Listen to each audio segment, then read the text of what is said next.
हे झणझणीत अशी मिसळ अगदी साध्या सोप्या पद्धतीने दाखवलेली आहे. इथे मटकी घेतलेली आहे. मोड आलेली मटकी घ्यायची आहे आपल्याला. त्यानंतर इथे एक उभा चिरलेला कांदा घ्यायचा आहे. 2 रफली चिरून टॅमॅटो घ्या. थोडीशी कोथिंबीर, 2 टेबलस्पून इतकं सुकं खोबरं, 10 ते 15 लसूण पाकळ्या, कढीपत्त्याची पानं, अर्धा इंच आलं आणि बारीक चिरलेला कांदा. त्यानंतर इथे धनेपूड घ्या अर्धा चमचा, मीठ चवीनुसार, लाल तिखट 2 चमचे आणि अर्धा चमचा इतकी हळद. त्यानंतर इथे 2 चमचे धने, अर्धा चमचा खसखस, अर्धा चमचा जिरं आणि 2 चमचे इतकं मी तीळ घेतलेले आहेत. इथे मी अर्धा चमचा मोहरी आणि पाव चमचा इतकं जिरं घेतलेलं आहे. त्यानंतर आपल्याला एक लहान चमचा इतकं हिंग वापरायचं वगैरे. आपण आहे ना सर्व भाजून घेऊयात. धने भाजताना गॅसची फ्लेम आपल्याला लो ठेवायची. अगदी छान असा मंद सुगंध येईपर्यंत आपल्याला धने, तीळ, खसखस आणि जिरं भाजून घ्यायचं आहे. भाजून झाल्यानंतर आपण हे काढून थंड करायला ठेवूया. आता सुरुवातीला ना आपण मटकी शिजवून घ्यायची आहे. इतकं तेल घालायचं आहे. त्यानंतर मी मोहरी घालणार आहे. मोहरी चांगली फुलू द्यायची आहे आपल्याला. मोहरी चांगली फुलल्यानंतर जिरं घालायचं आहे. चांगली फुलून झाल्यानंतर मी कढीपत्त्याची पानं घातलेली आहेत. हिंग घातलेला आहे. एक लहान चमचा हिंग घाला. फोडणी करत असताना गॅसची फ्लेम आपल्याला लो ठेवायची आहे. आणि 5 ते 6 लसूण ठेचून घातलेला आहे. हे सगळं परतून झाल्यानंतर आपण बारीक चिरलेला कांदा आहे तो भाजून झाल्यानंतर मटकी घालायची आहे. झालेली आहे. त्यामध्ये मी थोडीशी इतकी हळद घातलेली आहे आणि थोडंसं मीठ घातलेलं आहे. शिजत असताना हळद आणि मीठ नक्की घाला. त्यामुळे काय होईल, रश्श्याला मटकीची चव छान येते.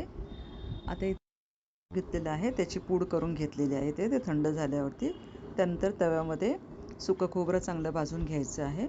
हे सर्व मसाले भाजत असताना गॅसची फ्लेम आपल्याला मीडियम करायची आहे. सुकं खोबरं सुरुवातीला भाजून घ्या. इथे बघू शकता सुकं खोबरं भाजून झालेलं आहे. ते आता आपण काढून घेऊया. त्यानंतर आपण थोडंसं तेल घालूया आणि याच्यामध्ये उभा चिरलेला कांदा जो आहे तो परतून घ्यायचा आहे.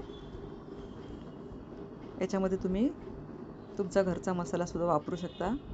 लाल तिखटामध्ये किंवा काश्मीरी मिरची पावडरसुद्धा वापरली तरीसुद्धा चालणार आहे. आता कांद्यासोबतच मी आलं आणि लसूणसुद्धा चांगलं असं परतून घेणार आहे. ह्याने काय होईल, आपली मिसळला छान असा खमंगपणा येईल. आता हे सर्व मसाल्याचं साहित्य थंड करून घ्यायचे आणि मिक्सरला बारीक पेस्ट करून घ्यायची. इथे बघू शकता तुम्ही मटकी पण छान अशी शिजलेली आहे. तुम्हाला दाखवते मी. हे बघा, मटकी शिजायला फार काही वेळ लागत नाही. मटकी अशी पटकन शिजते. आता हे जे मसाल्याचं साहित्य हे थंड झालेलं आहे.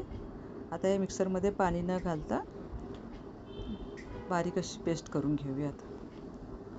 घालूया आणि जे आपण वाटण तयार केलं होतं ते चांगलं असं तेल सुटेपर्यंत परतवून घ्यायचं आहे. वाटण चांगलं परतवून घ्या.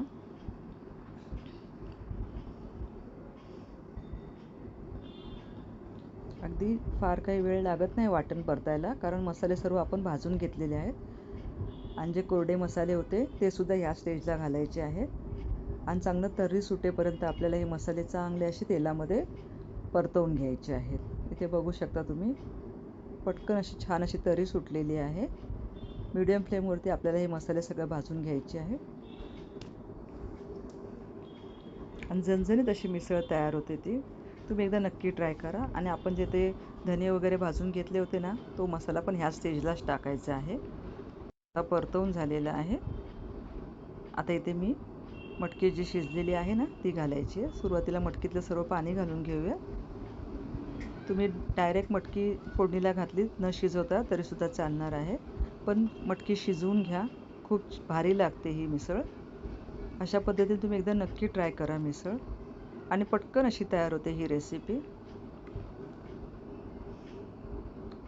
अगदी महाराष्ट्रीयन पद्धतीमध्ये बघायचं म्हटलं तर मिसळ हा सगळा आवडता पदार्थ आहे. सर्व ठिकाणी मिसळ ही आवडीने बनवली जाते. बघा तुम्ही छान असा कट आलेला आहे मिसळीला. थोडीशी कोथिंबीर घालूया. कशी वाटली मिसळची रेसिपी? आवडल्यास रेसिपीला लाईक करा, चॅनलला सबस्क्राईब